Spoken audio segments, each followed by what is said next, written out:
good to see you, good to meet you, and good to see you on after your first night at the Living Place house. Do you want to introduce yourself? My name's Betty. We are all architecture journalists, and we were happy to spend one night already here. This is where you spent the night. Here you see my favorite spot. I was sitting here yesterday afternoon, working on my laptop, watching out of the window, see the sun and the shadow passing by, and it somehow felt like the room is not static. There was movement everywhere.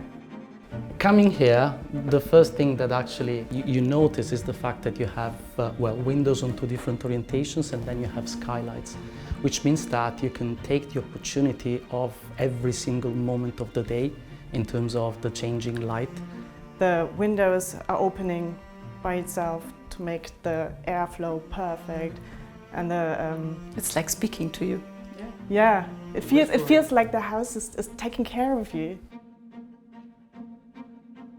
Because you have obviously double exposure, so in that case you may have cross ventilation, which may be beautiful. If we had, a hot summer day, that would be good to Yesterday actually open evening the we had a hot windows. summer day, and the house was managing it by itself. You're from Italy originally, we're from Munich or Berlin, Germany. So would it be possible to build a house like this also in Italy? Design is made of very simple and essential things. And once you learn solid geometry and to understand the characteristics of climate and the properties of material, it's just a matter of mixing the right ingredients and to make it appropriate for the place in which you have to build, but also for the people. Before the pandemic, talking 5 years ago, we were not thinking of the house also as a place for work. Yes. The house is where you went at night just to cook dinner and to watch a movie and then to sleep. Well, now the house is becoming really a living environment for you and has to adapt to the changes in your lifestyle. But I think that design is trying to understand what is healthy, what is the qualities that I can use to make this space a living place. And actually quite like the name, the living place, because living is not just a place for living, but it's a place that in itself is living. So it's a dynamic environment.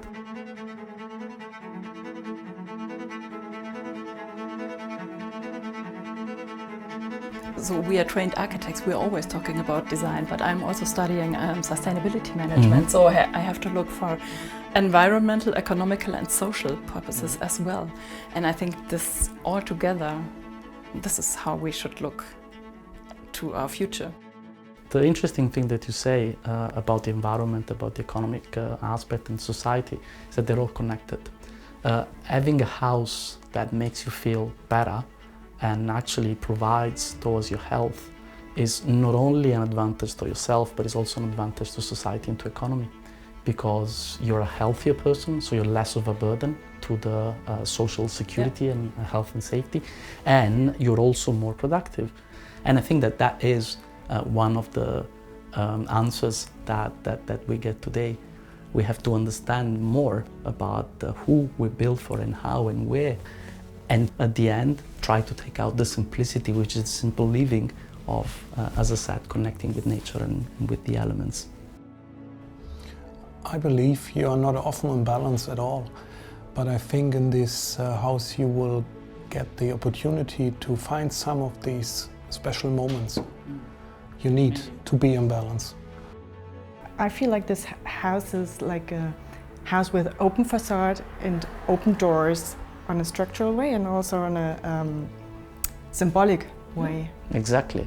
So you have the physical factors, light, heat, air, quality, speed, ventilation.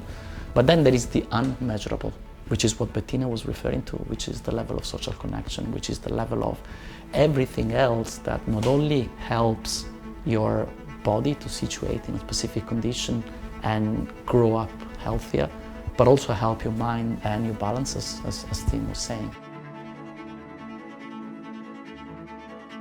Look at the variety that you have outside of your window. These are absolutely amazing. So have you seen the materials that are used? Let's have a look. design should actually bring together all of the different elements and components and bring it back together into a coherent whole. Way of use. Yeah. Yeah. It's not necessarily difficult. We only need to have the willingness to do it and the knowledge that is necessary and the competence that is necessary. So understanding the site, understanding the characteristics of orientation, but also of the people that will live it, and maybe the reuse, potential reuse of the building in the future. And for that you need good architects. Obviously, you need good architects for everything, especially for cooking. Architects are great cooks.